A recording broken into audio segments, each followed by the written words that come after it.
জামালপুরে ব্রহ্মপুত্র নদ থেকে অবৈধভাবে বালু উত্তোলন বন্ধের দাবিতে মানববন্ধন কর্মসূচি অনুষ্ঠিত হয়েছে।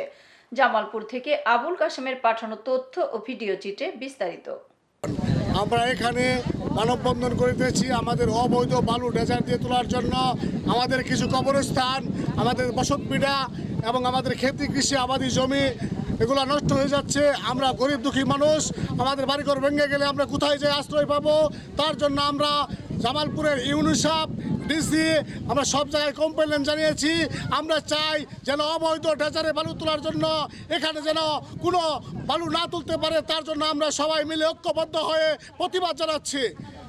সকলে সম্মিলিতভাবে একত্রিত হয়েছে। এখানে অবৈধভাবে কিছু বালু উত্তোলন করে মানুষের দরিদ্র কৃষকের গুরুস্থান, কবরস্থান এবং বাড়িঘর দখল করে নদীতে বিলীন করে দেওয়ার জন্য চেষ্টা করতেছে।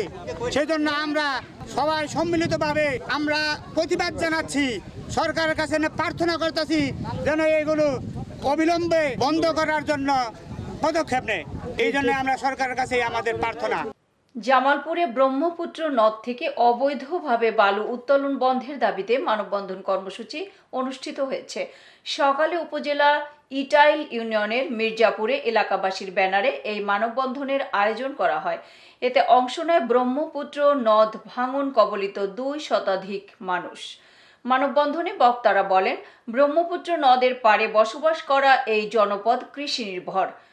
গত 2 বছরে অবৈধভাবে বালু উত্তোলন করায় 5 শতাধিক মানুষের কৃষি জমি নদী গর্ভে চলে গেছে।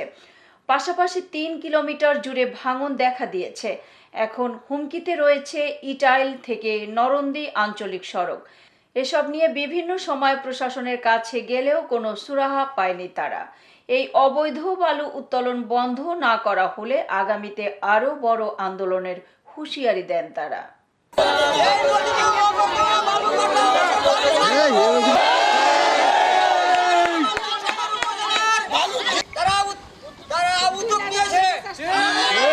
এতক্ষণ সঙ্গে থাকার জন্য ধন্যবাদ। i1 টিভি নিয়মিত আপডেট পেতে ভিজিট করুন আমাদের ওয়েবসাইট, ফেসবুক, ইনস্টাগ্রাম ও ইউটিউব চ্যানেলে।